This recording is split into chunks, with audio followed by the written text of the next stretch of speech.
Hendak mengangkat takbir yang ketiga, ampunilah hatinya, dosa hatinya. Baru yang keempat, ampunilah dosa daripada batang tubuhnya atau zahirnya. Insya Allah kalau keempatnya itu diampuni Allah, insya Allah di dalam kubur mayat tersebut tidak akan disiksa Allah.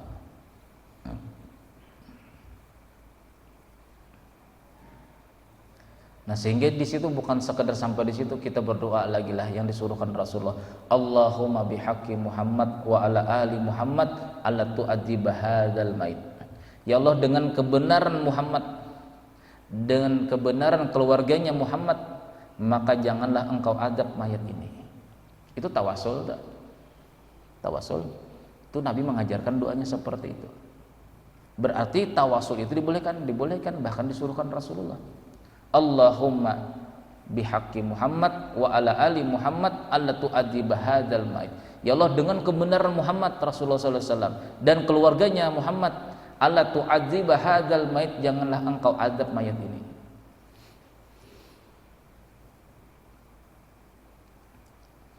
Jadi yang kedua, Allah Subhanahu wa taala memperbuat kepada makhluknya itu, Allah taala menjadikan geritik hati kita itu tidak berbunyi keluar. Coba kalau keluar berbunyilah, malu kita Pak, malu.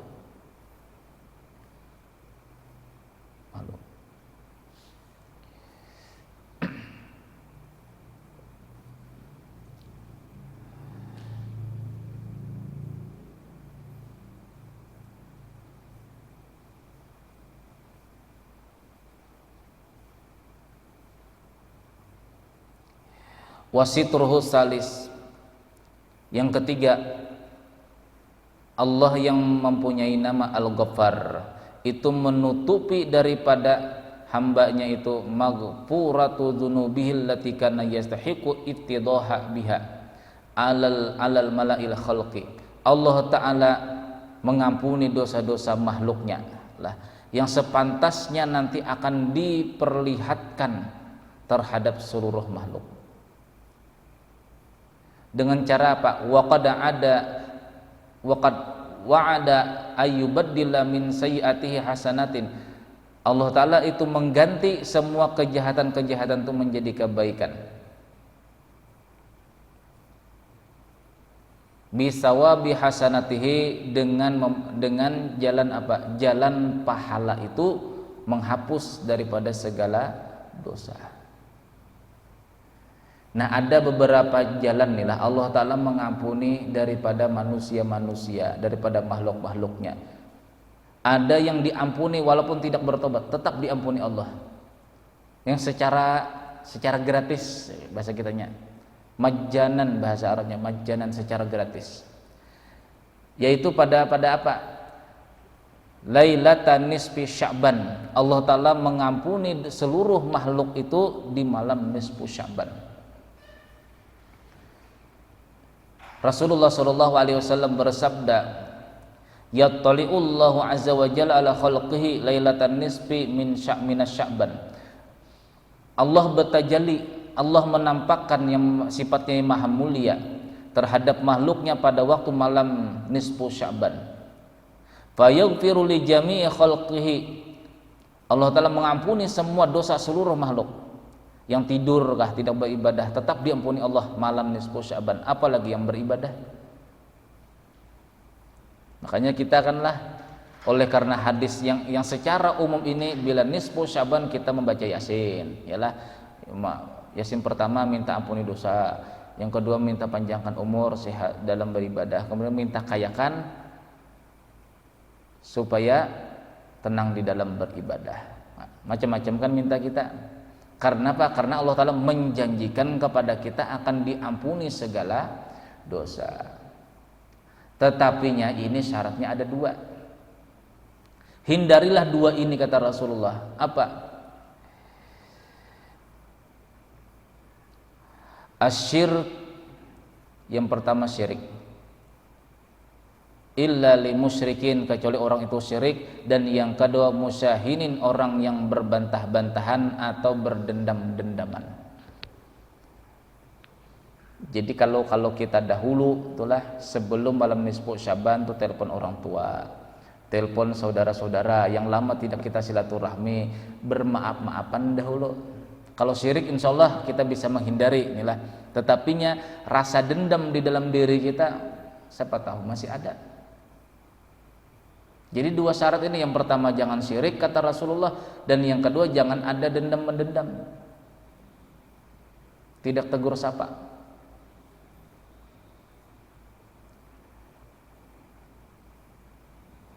Nah bila ini yang kita hindari, sekalipun malam itu tidak kita beribadah, diampuni Allah Ta'ala semua dosa kita secara gratis. Malam nisfu Syaban. Yang kedua, jalan Allah Subhanahu wa Ta'ala menghapus semua dosa-dosa kita.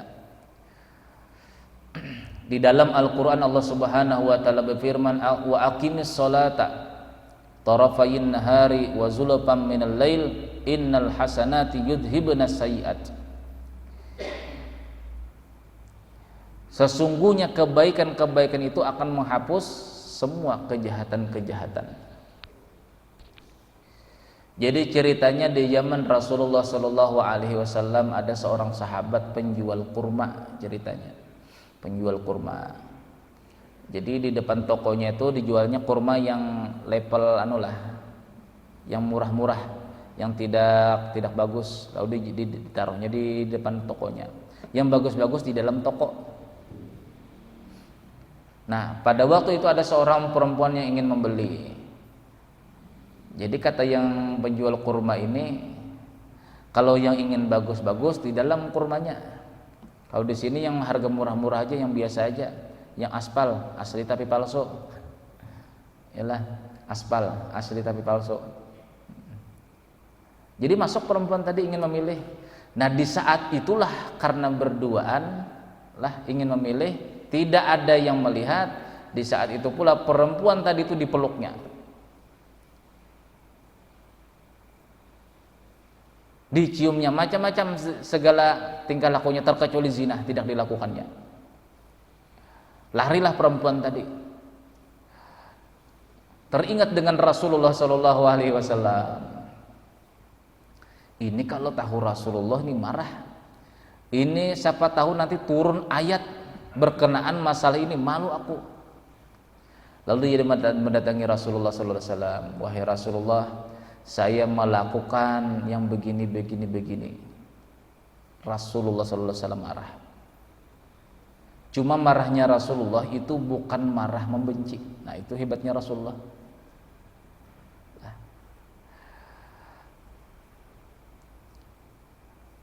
Apa kata Rasulullah?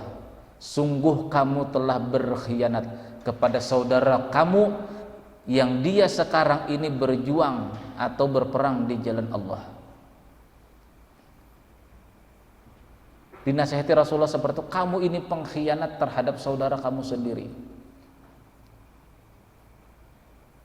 Kamu macam-macamin istri saudaramu, sedangkan saudaramu lagi berjihad di jalan Allah, berperang.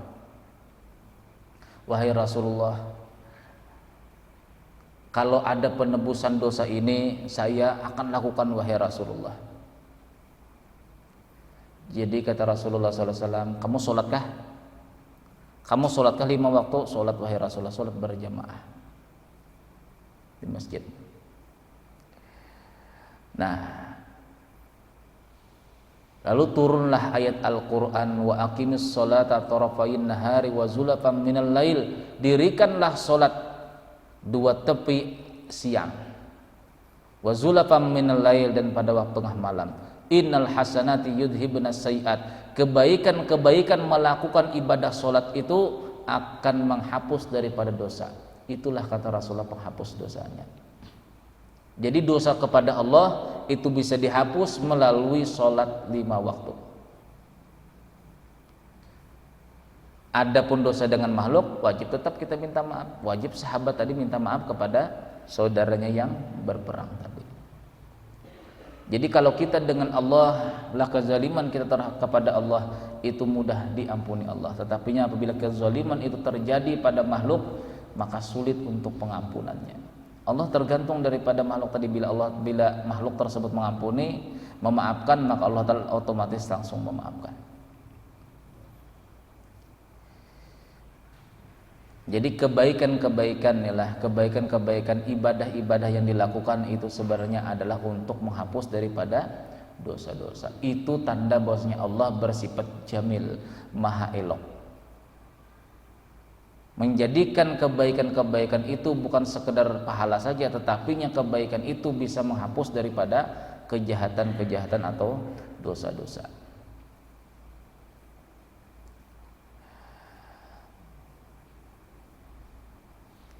Yang ketiga, Allah Subhanahu wa taala menyuruh kita untuk melakukan yang namanya taubatan nasuha, taubat yang sebenar-benarnya, baru diampuni Allah. Jadi ada 3 macam nih lah Allah Ta'ala mengampuni dosa kita. Yang pertama secara gratis, malam nisfu Sya'ban. Yang kedua dengan melakukan kebaikan Allah Ta'ala akan menghapus dosa kita. Yang ketiga ada melalui jalan taubatan nasuha, bertobat kepada Allah. Nah, ada beberapa di antara yang dosa-dosa itu tidak bisa dihapus melalui ibadah-ibadah. Diriwayatkan daripada Abu Hurairah radhiyallahu an, Rasulullah sallallahu alaihi wasallam bersabda, "Inna minadz-dzunubi dzunuban." Sesungguhnya kata Rasulullah, di antara semua dosa-dosa itu dzunuban, ada satu dosa. La yukaffiruhas sholatu, salat tidak bisa menghapus dosa tersebut. Wala siyamu, tidak pula puasa. Biar puasa wajib Ramadan atau puasa-puasa sunat tidak bisa menghapus dosa tersebut kata Rasulullah. Walal hajju, tidak pula haji. Padahal orang yang balasan orang haji mabrur adalah surga. Tidak pula haji. Walal umratu, tidak pula umrah. 4 ibadah ini kata Rasulullah tidak bisa menghapus satu dosa ini. Nah, sedangkan di sini dirahasiakan dosa itu dosa apa?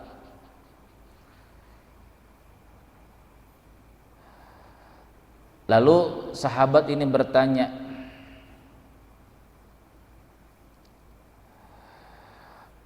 "Fama yukaffiruha ya Rasulullah?" Wahai Rasulullah, terus apa yang bisa menghapus dosa yang tersembunyi tersebut?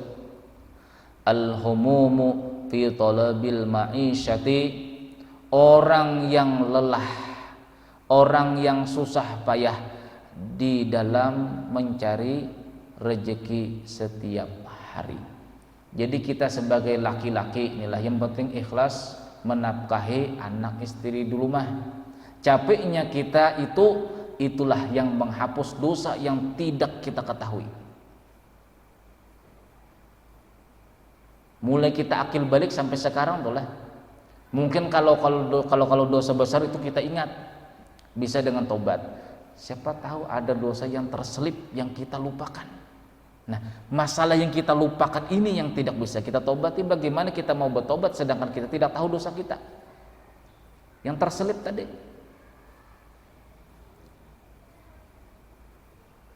Misalnya itulah ada satu kata-kata kita yang kita pernah terucap lalu membuat orang lain saling bunuh-membunuh dan kita tidak sadar. Nah, itu dosa juga, dosa. Itu tidak bisa dihapus dengan sholat, dengan puasa, dengan haji dan berumrah kata Rasulullah. Jadi Rasulullah mengumumkan di dalam hadis tersebut secara umum, artinya hati-hati. Ada dosa yang tersembunyi yang tidak bisa dihapus dengan ibadah. Terkecuali kata Rasulullah menghapusnya al-humumu fi talabil ma'isyati, orang yang susah payah, capek bekerja inilah. Fi talabil ma'isyati, di dalam mencari rezeki. Nah, kalau sudah tahu demikian, belajar ikhlaslah di dalam menafkahi keluarga. Terlebih hari Jumat. Hari Jumat itu kita disunahkan untuk lebih banyak mengeluarkan rezeki untuk menafkahi anak dan istri kita. Misal sehari ini kita habis 50.000. Nah, hari Jumat tambahi misalnya 60.000. Jadi diistimewakan hari Jumat tuh lah. Apalagi 10 Muharram. 10 Muharram tuh.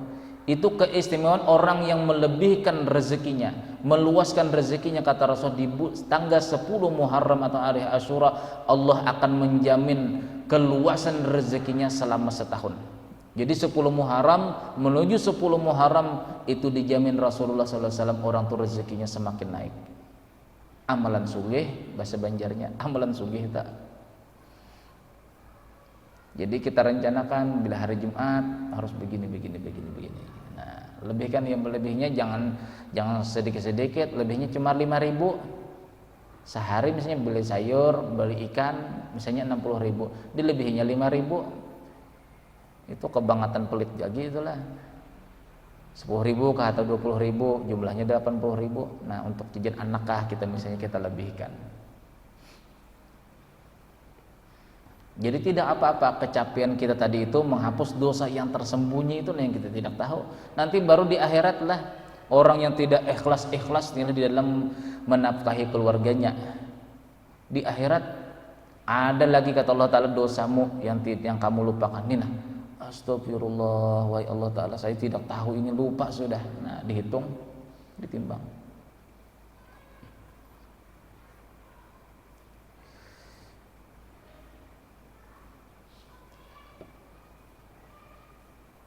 Jadi ada yang secara gratis, inilah Allah Ta'ala ampuni dosanya. Ada yang melalui ibadah, ada yang melalui taubat.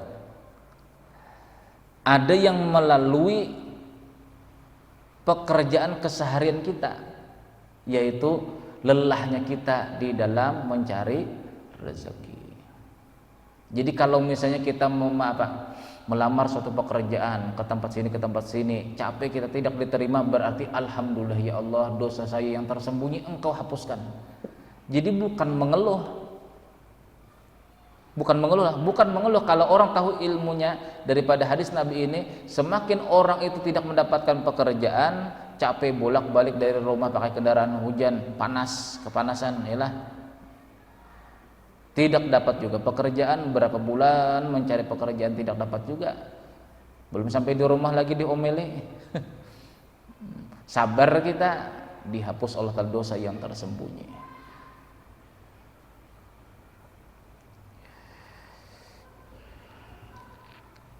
Nah, yang kedua, di antara keseharian kita yang bisa menghapus dosa itu, di antaranya adalah